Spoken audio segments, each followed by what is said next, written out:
የትግራይ ክልል ደግሞዋለሁ የትግራይ ክልል የትግራይ እናት ውለታ ያለባችሁ ነቀል ሄዳችሁ የተማራችሁ አሸንዳ ልታከብሩ ሄዳችሁ በክብር የተቀበሏችሁ ዘርን ብሔርን ሳይሆን ሰብአዊነትን ብቻ አሳይተው ያበሏችሁ ያጠጧችሁ አንድ ቀንም ቢሆን ውለታ ያለባችሁ ሰዎች ፈልገው አይደለም እነዚህ ልጆች ከቤታቸው እየወጡ ያሉት አማራጭ ስለሌላቸው እዛ ከተቀመጡ ያላቸው አማራጭ ጦርነት መሄድ ስለሆነ ነው። ሰው ወንድሞቻቸውን አጥተዋል። እነሱም ራሳቸውን ማጣት አይፈልጉም። እሱ ነው እያደረጉ ያሉት። ስለዚህ ሲመጡ ስራ ስጧቸው። በቃ ላይ ትልቅ ነገር አልጠየቅንም። ከአማራም ክልል በይው ከትግራይም ክልል በይው ተፈናቅለው እየመጡ ያሉ እናቶች መንገድ ላይ የሚለምኑ እናቶችን ብታይ የሆነ ጊዜ ላይ ቤታቸው ስትሄጂ ጠግቢ የማይመስላቸው ሰዎች ናቸው። እርጓቸውን እንትናቸውን ዘርግፈው ምናምን የሚሰጡ ሰዎች ናቸው። እና እነዚህ ልጆች እየወጡ ነው። አልፈርሙንም ሲመጡ ገባሽ? የሆነ የህዝብ እኮ እንትን ይለናል ክፉ ይሆንብናል ብሎ አላሰበም። እና የእውነት ጨዋ ናቸው።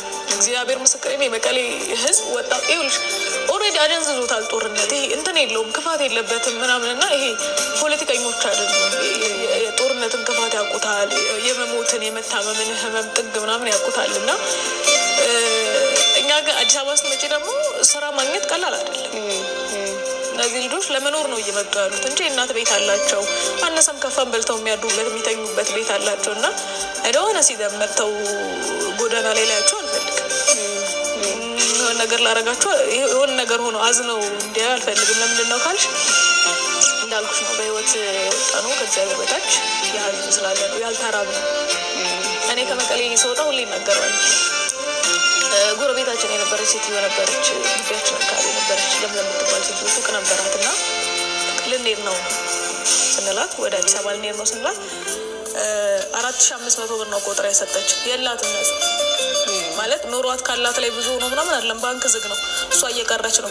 ጦርነቱ ምን ያህል ጊዜ እንደሚቀጥል አታውቅም ምናምን። ግን መንገድ ላይ ናችሁ፣ ሴቶች ናችሁ። ማደር ብትፈልጉ የሆነ ሰው ቢተናኮላችሁ ምናምን ብላ ያላትን ቆጥራ የሰጠችን ሰው ነች። ሁሉም ሰው እንደዛ ነው። ሁሉም ኦልሞስት እንደዛ ናቸው። እና እኛን ሸሽገውን ከነበር ስፔሻሊ ደግሞ የትግራይ ክልል ደግሞዋለሁ የትግራይ ክልል እናት ብላለች። ሊዱ እንደዛ አይደል ቪዲዮ የሰራችው? የትግራይ እናት ውለታ ያለባችሁ ነቀል ሄዳችሁ የተማራችሁ አሸንዳ ልታከብሩ ሄዳችሁ በክብር የተቀበሏችሁ ዘርን ብሔርን ሳይሆን ሰብአዊነትን ብቻ አሳይተው ያበሏችሁ ያጠጧችሁ አንድ ቀንም ቢሆን ውለታ ያለባችሁ ሰዎች ፈልገው አይደለም እነዚህ ልጆች ከቤታቸው እየወጡ ያሉት አማራጭ ስለሌላቸው እዛ ከተቀመጡ ያላቸው።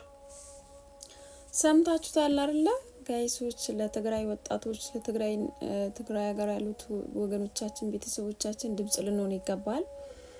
ምክንያቱም እናት እንዴት ሆና እንደምትወልደው ፊሊንጉን ይገባኛል፣ አውቀዋለሁ። አንድ ልጅ ማጣት ማለት በጣም ከባድ ነው። ድምጽ ልንሆናቸው ይገባል። ምክንያቱም ዜጎቻችን ናቸው፣ ወገን እህቶቻችን ወንድሞቻችን ናቸው ዛሬ እየታፈሱ በጦርነት እየሞቱ ያሉት። በዛ ምክንያት ተፈናቅለው እየመጡ እዚህ አዲስ አበባ ውስጥ በጭንቅ ውስጥ ያሉ ፋሚሊዎች አሉና ያሳዝናል። በዚህ ኢትዮጵያ ውስጥ እየሆነ ያለው ነገር ሁሉ ያሳዝናል። እዛ ውጭ ሆነው እዚህ ሀገሯ እያባሉ ያሉ ወገኖች አሉ። እግዚአብሔር ማስተዋልና ጥበብ ይስጣቸው። በዚህ አጭር እድሜ ለመኖር በዚህ ልክ ክፋት በሄድ በዚህ ልክ መገዳደል በዚህ ልክ ጦርነት መፍጠር በጣም ያሳዝናል። እና ለትግራይ ወጣቶች ለትግራይ እናቶች ድምጽ ልንሆን ይገባል። በተለይ አዲስ አበባ ውስጥ ሲመጡ ተፈናቅለው ሲመጡ ምንም ፍራሽ የሌላቸው አሉ፣ ብርድ ልብስ ይዘው ያልመጡ አሉና በቃ ጦርነቱን ሽሽት ነው የመጡት። እና የመጡት ላይ እዚህ አከራይ ተብዮቹ ደግሞ እንዴት እንደሚያስጨንቋቸው እንዴት በውድ ብር እንደሚያከራዩ ምንም አይነት በቃ ያው በጦርነት ነው የመጡት ብለው በውድ ብር ነው የሚያከራዩአቸውና ያው የትግራይ ህዝብ ደግሞ ስለጨነቀው ከጦርነት የተነሳ ተፈናቅሎ የአማራ ህዝብና የትግራይ ህዝብ እዛ ተፈናቅሎ ወደዚህ ሲመጣ እዚህ ደግሞ አከራዮች እያመጹ በጣም ከአቅማቸው በላይ ሆናልና ድምጽ ልንሆናቸው ይገባል። በተለይ በአከራይ ላይ ድምጽ እንሆናቸው። በተለይ ደግሞ በተለያየ መርዳት ባለብን ቦታ እንድንረዳዳ። እነዛ ወገኖቻችን ናቸው፣ እህቶቻችን ናቸው፣ ወንድሞቻችን ናቸው። በጭንቀት ውስጥ ጭንቅ ይዟቸው ጣር ይዟቸው ነው አምልጠው ወደዚህ የሚመጡትና እነዚህ በጣር የመጡት ፋሚሊዎቻችን፣ እነዚህ በጭንቅ የመጡት ቤተሰቦቻችን በምን መልኩ ነው ማጽናናትና መርዳት የምንችለው? በምን መልኩ ነው እነዚህ ወገኖቻችን ማበረታት የምንችለው? ግማሽ ፋሚሊ እዛ ተበትኖ ግማሽ ፋሚሊ እዚህ መጡ፣ ብትንትናቸው ወጥቶ ሁሉም የራሱ እየኖረ ነው እውነት እንዳለችው ከሆነና በጣም ያሳዝናል። በእውነት ድምጽ እንሁን፣ በእውነት ድምጽ እንሁን ፕሊስ። ትግራይ ላይ ያለው ጦርነት ድምጽ ይብቃ፣ በእውነት ይብቃ። እናት ልጇን አይኗ እያየ እኮ ነው ወደ ጦርነት እየተወሰደባት ያለውና በጣም እንዳውም ላሳያችሁ። በእውነት በጣም ያዘንኩት፣ በጣም ተሰምቶኛል። እግዚአብሔርን በጣም አንድነት አንጀታቸው አስረው ሲያለቅሱ በቃ ማንም አላዳመጣቸውም ሲያልፏቸው ብታዩ በጣም ያሳዝናል። ግን ኢትዮጵያ ውስጥ ያለው ነገር አንድ ልጅ ለማሳደግ የሚከፈለው መስዋዕት ታውቁታላችሁ እንግዲህ። ይህንን ቪዲዮ የሚመለከተው አካል እንዲያይላቸው ፎሎና ሼር አድርጉት።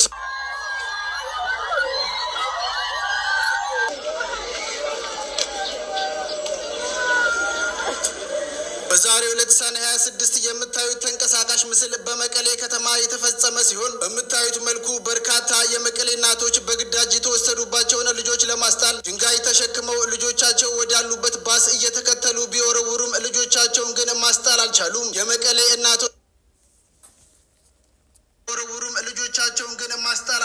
የመቀሌ እንግዲህ አስቡት ምን ያክል ልጅ ወልዶ ወጣቶች እየታፈሱ መሆኑ ተሰማ። ለጉርሻ ፔጅ የደረሰው መረጃ እንደሚያሳየው እና በውስጥ የደረሱኝ መረጃዎች እንደሚያመላክቱት በትግራይ ክልል ወጣቶች ላይ አፈሳ እየተፈጸመ እንደሆነ እና በዚህ ሰዓት የትግራይ እናቶች ልጆቻቸውን ማስጣል እንዳልቻሉት ያሳዝናል። በእውነት እኔ ኢትዮጵያ ውስጥ እየሆነ ያለው ነገር ራሱ በጣም ነው የሚያሳዝነው። በጣም እዛ ውጭ ቁጭ ብለው አሜሪካን፣ ካናዳ፣ አውሮፓ ውስጥ ቁጭ ብለው እያባሉ ያሉት ሰዎች እግዚአብሔር ልብ ይስጣቸው። እውነት እዚህ እኮ ምንም ማያቅ ማህበረሰብ ነው ደሞ እየፈሰሰ ያለው።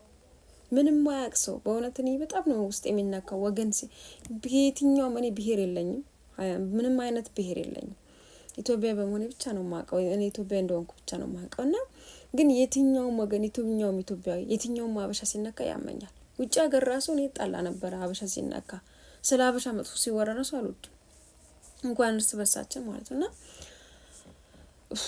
ምን እንደምል አላውቅም። አፌ ሁሉ ይተሳሰራል። ምክንያቱም የልጅ ፊሊንጉን አውቀዋለሁ። ወልጄ እኔ ልሳስሰጥ አስባችሁታል? አምጬ ስንት ዋጋ ከፍዬ ያሳደኩት ልጅ በቀላሉ ለጦርነት ሲወሰድብኝ፣ በቀላሉ ለሽጉጥ ለሳት ሲወሰድብኝ ህመሙን አይታችሁታል? አስባችሁታል? ግን እስኪ እኔ ብሆንስ፣ የኔ ልጅ ቢሆንስ፣ የኔ ወንድም ቢሆንስ፣ የኔ እህት ብትሆንስ ብላችሁ አስቡት ወደ ራሳችሁና ይብቃ፣ በእውነት ይብቃ፣ ይሄ ነገር ይብቃ ብላችሁ ድምጽ ሆኑ። ለኢትዮጵያኖች ፕሊስ ድምጽ ሆኑ። ለትግራይ ወጣቶች ድምጽ እንሁን፣ በእውነት ድምጽ እንሁን። በጣም ነው የሚያሳዝነው። ሰው እንሁን እስኪ፣ ሰውን እንሁን እስኪ። እናቶች ግን የእናቶችን ባለባት እኮ ምድሪቷ የአባቶችን ባለበት የእናቶች ደም አለበት። የአባቶች ደም፣ የወጣቶች የልጆች ደም አለባት ምድሪቷ። እግዚአብሔር ለምን ይቅር እንዳላለን፣ ለምን ምድራችን እንዳልፈወሰ፣ ለምን ምድራችን እንዳልተጎበኘች ግን ገብቷችሁ አንድ ቀን አስባችሁ ታውቃላችሁ? ኃጢአታችን እኮ ነው፣ አመጻችን እኮ ነው እድሜያችን ራሱ አጭር ያደረገው። ኃጢአታችንና ትዕቢታችን እኮ ነው። እርስ በርስ መዋደድ፣ እርስ በርስ መከባበር፣ እርስ በርስ ከኔ አንቺ ትብሽ ከኔ አንተ ትብስ መባባሉ ስለቀረ አስቡት እስኪ ምድሪቷ ምን እየሆነች እንደሆነ እያያችሁ ነው። ኑሮ ራሱ ከዛሬ ነገ ይሻላል ይባላል። ምንም የተሻለ ነገር የለም። እየተወደደ እየናረ ነው የመጣው። ይሄ ማለት ቁጣ ነው። ባይዘው ድህነት በአጠቃላይ ቁጣ ነው። ማጣት፣ ችግር፣ መሰደድ፣ ይሄ ከርታታ ህይወት ባይዘው ቁጣ ነው ብዬ ነው ማስበው። ለምን ታዲያ ነጮች አይቸገሩም? ለምን ነጮች አይፈናቀሉም? ለምን ነጮች አይቸገሩም? ለምን ጥሩ ህይወት ይኖራሉ? የተለዩ ሰዎች ሆነው እኮ አይደለም። አመጽና ቀናት የለባቸውም። ወንድማቸውን አይገሉም፣ እህታቸውን አይገሉም። እኛ ግን እርስ በርሳችን እየተገዳደልን በዘረኝነት እየተበላላን የእግዚአብሔርን ቁጣ አለብን። በቃ ደምም አለባት፣ የብዙዎቹም ባለባት ምድሪቷ ምንም መፎስ አልቻለችም። እግዚአብሔርን አውቃለሁ ትላለች፣ ምንም ያውቅ የለም። እና አንዱ ባንዱ ላይ ይቀናል፣ አንዱ ባንዱ ላይ ይነሳል፣ ወንድሙን ይገላል። እና እንፈወስ እስኪ፣ ወደ ራሳችን እንመለስ፣ እንስሐ እንግባ እስኪ፣ ለእነዚህ ቤተሰቦቻችን ድምጽ እንሆን እስኪ፣ እነዚህ የተፈናቀሉት ወገኖቻችን እንርዳ፣ አለሁልሽ እንባባል እስኪ። በጣም ነው ያሳዘነኝ በሆነ ድምጽ እንሆን ፕሊስ፣ ድምጽ ሆኑ ወጣቶች። ይሄ ረብሻ ይብቃ፣ ይሄ ጦርነት ይብቃ። እውነት በጣም ያሳዝናል እየሆነ ያለው ነገር ኢትዮጵያ ውስጥ።